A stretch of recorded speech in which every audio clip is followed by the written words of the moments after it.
We explored Detroit's population exodus. The first big question we had was, when did people start leaving and what prompted their departure? Detroit was a booming city in the 1950s. They mainly focused on the auto industry and had tons of people flowing in to work in that industry. However, they didn't diversify their production. Black and white workers refused to work side by side, resulting in many workers leaving for the suburbs.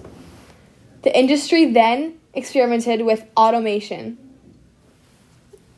replacing assembly line jobs with machinery.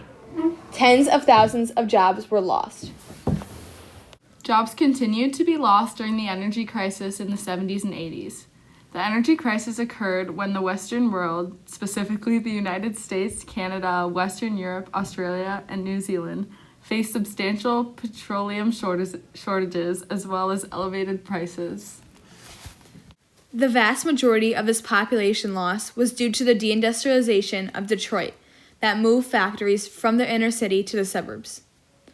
This was coupled with the phenomenon of white flight, the movement of many white families from urban areas of Metro Detroit to the suburbs on the outskirts of the city. Also, Detroit has a bad reputation because it never recovered from the race riots which occurred in the city in the 1960s. The racial unrest caused by poverty and police repression caused. Detroit had many mayors who were not equipped for the job. First was Charles E. Bowles in 1930. When he was voted into office, crime in Detroit spiked. He was thought to have been linked to many of these criminals. He was removed after 7 months in office.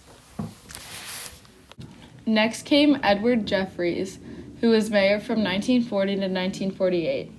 He developed a plan that involved raising hundreds of acres to prepare that land for redevelopment. However, 7,000 black residents were left displaced and moved to other areas, which led the white people in those areas to leave Detroit. Albert Cobo was mayor from 1950 to 1957. He declined federal money for housing projects and instead encouraged construction for highways. People in Detroit used these highways to leave the city. Coleman A. Young was the next mayor. He was mayor for 20 years. Many of the white people in Detroit felt that he didn't look out for their needs in the same way he did for the African Americans of Detroit. There were many other mayors of Detroit whose leadership encouraged people to leave Detroit. Detroit has lost 60% of its residents since 1950, most of those people being white. Some of the reasons white people left were because of the mayors or because they didn't want to live near black people. On the bright side, Detroit has also become much more diverse in the last 10 years with Asians and Hispanics. The city used to be the 4th largest city in the U.S. However, now it's the 26th largest. This shows how Detroit has not kept up with the growth that our country has experienced in the last 50 years. In 2010, Detroit's population was 713,777 people, which was a 100-year low for the city and also a 25% loss since 2000. The 2020 census found that Detroit was still losing people, as they've lost about 50,000 people since 2010. This is a 7% loss, and Detroit currently has 664,139 people.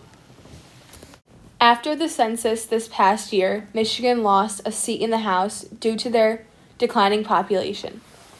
Michigan now only has 14 seats in the House, and now they have to redistribute their districts within the state.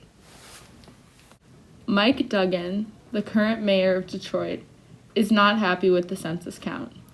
He believes that many households were not counted accurately and says he will use his legal remedies to get an accurate count for Detroit. He wants Detroit to have a positive reputation, not one of a shrinking city. This subject is a very big issue for him, and he wants to do everything in his power to get Detroit's census count up. Detroit is currently more than $18 billion in debt, which has a poor effect on the economy and population. Most of their debt is in obligations backed by enterprise revenue and other post-employment benefits. Detroit declared bankruptcy in 2008, and this led even more people to flee Detroit. The situation was very out of hand and continues to be. Hopefully, Detroit can resolve their debt and begin making more money in the future. 40% of households in Detroit are below the poverty level, which is much lower than the average of 15 to 16%. This leads people to not want to raise their families in Detroit because they want to raise them in more successful areas. The high school education rate is 77%, compared to a national average of 88%. Once again, leading families to gravitate towards other areas with better high school educations for their future children. Therefore, new families aren't being drawn into Detroit. Instead, people are leaving. This map shows Detroit's population over the years. In 1950, as you can see, the population spiked greatly. Ever since then, the population has been at a steady decline. Still, more than 22% of residential structures in the city are abandoned. It seems that population loss easily explains Detroit's abandonment problem. Looking at statistics, Detroit is still not a safe place to visit. It is consistently top of the charts of the most dangerous cities in the United States. The murder rate is high. Detroit is trying to recover from their population decline and is doing everything they can to do so. For the first time in 10 years, the city is no longer considered the poorest city in the U.S.,